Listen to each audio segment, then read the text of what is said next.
आचार्य जी, one night stand actually है क्या? Is it love और लस्ट, या इसमें जो ग्रहों का कोई रोल है भी, या सिर्फ ये एक आदत बन चुकी है? अनुजा, मुझे लगता है कि इस बात पर चर्चा करना कि ये तो देखो सबको पता है कि ही मतलब हम किस संदर्भ में बात कर रहे हैं और इसका वास्तविक रूप क्या है, क्यों लोग करते हैं, क्या इसकी आवश्यकता है, ये सब लोगों को पता है। हम इन सब चीजों से कैसे बच सकते हैं, कैसे इसका निदान कर सकते हैं। ज्योतिष हमेशा सकारात्मक पहलू देखती है, क्योंकि देखिए ये बहुत कंट्रोवर्शियल संदर्भ है। एक्चुअली सही में अगर देखा जाए तो इस पर कोई वार्ता नहीं करना चाहता। पहली बार किसी को मौका मिला है कि ऐसी अव्यवस्थाओं के प्रति भी जहां वार्तालाप होता है जो बहुत सारे घरों की प्रमुख मतलब समस्या है, लेकिन इस पर कोई बात नहीं करने वाला था। जिससे बात करने जाएं वो खुद भी अपनी अलग एक जिज्ञासा और एक अलग मनशा सामने रखता है आपके। तो आचार्य जी, बस अब इसी बात पे हमें बता दीजिए, हमारे व्यूअर्स को एक स्पेशल सी टिप दे दीजिए। जिस टॉपिक की आज हम बात कर रहे हैं वो एक बहुत ही गंभीर समस्या हो चुकी है लोगों की जिंदगी में, और उस गिल्ट से वो गुजरते हैं। कई बार उनको बहुत रिपेंट करते हैं कि क्यों ऐसा हुआ। One night stand I am talking about.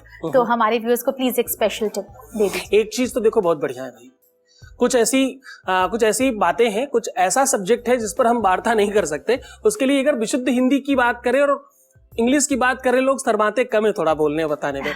ये बड़ा अच्छा है वैसे।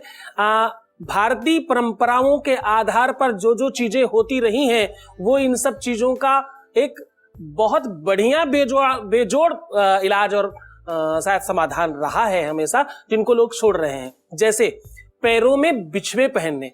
बिछुआ समझते हैं? अलग अलग भाषाओं के आधार पर पैरों की उंगलियों में छल्ला पहनते हैं ना, चांदी का, जिससे प्रेशर पड़ता है, जिससे आपकी अमानवीय प्रवृत्तियों पर कंट्रोल लगता है। तो जिन स्त्रियों का विवाह हो चुका है वो पहने, जिनका नहीं भी हुआ है अगर वो भी अपने अंगूठे में या अंगूठे के बगल वाली उंगली में किसी भी प्रकार से चांदी के धातु से प्रेशर देते हैं, यानी वहां कोई छल्ला लगाते हैं, मैं पैर की बात कर रहा हूं, तो ऐसी मानसिकता से, ऐसी प्रवृत्ति से, ऐसी अव्यवस्था से आप बच जाते हैं, क्योंकि चंद्रमा और शुक्र एक साथ ठीक होता है ऐसा करने से।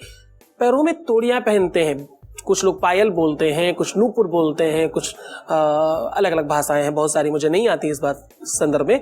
जो आपके पैर की जहां से पैर स्टार्ट होता है नीचे का पंजा, वहां पर एक अलग प्रेशर जनरेट करते हैं।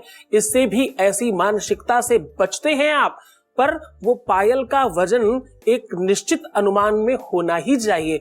वो जंजीर वाला नहीं, वो बहुत पतला सा नहीं, वो फैशन वाला नहीं, वो जो पारंपरिक तौर पर पायल बनती थी उस तरह का अगर लड़कियां, और हमारे तो लड़कियां भी पहनती हैं, अविवाहित बच्चे भी पहनते हैं, वो अगर धारण करते हैं तो ऐसी अव्यवस्थाओं से बच सकते हैं। पुरुषों में अगर आपका कर्ण छेदन हुआ हो, कर्ण छेदन करने के बाद ऐसी अव्यवस्थाएं बहुत कम तौर पर देखी गई हैं। नहीं होंगी ऐसा नहीं कह सकते, लेकिन संभावनाएं बहुत हद तक बच जाती हैं। और एक सबसे महत्वपूर्ण और वास्तविक तरीका, जो भी व्यक्ति अपनी लाइफ में कभी भी रुद्राभिषेक करता है या भगवान शिव के ऊपर अभिषेक करता है, क्योंकि भगवान शिव की जो लिंग है वो ऐसी सारी की सारी अव्यवस्थाओं को से मुक्त करता है। अभिषेक करें या अभिषेक करवाएं, भगवान शिव के ऊपर भांग और धतूरा चढ़ाने से भी ऐसी अव्यवस्थाएं समाप्त होती हैं। ऐसा कुछ हो जाने के बाद की आई हुई अव्यवस्थाओं को भी समाप्त किया जा सकता है। भगवान शिव के ऊपर धतूरा, भांग, शमी पत्र चढ़ाने से समी समयते पापम समी लोहे गंडकीम धावन अर्जुन बाराणाम समी लोह गंडकीम, यानी समी चढ़ा देने मात्र से आपके 7 जन्मों के इस प्रकार के पाप समाप्त होते हैं। शमी पत्र बहुत आराम से मिलता है, ऐसा करें, आपको त्वरित लाभ होगा। अगर आपको हमारा ये वीडियो पसंद आया है तो आप इसे लाइक कर सकते हैं, शेयर कर सकते हैं, हमारे चैनल को सब्सक्राइब भी कर सकते हैं। आप अपने विचार या सवाल कमेंट बॉक्स में लिख भी सकते हैं। आप आचार्य सतीश जी से मिलने के लिए हमें कॉल भी कर सकते हैं। हमारा नंबर है 08081426 940।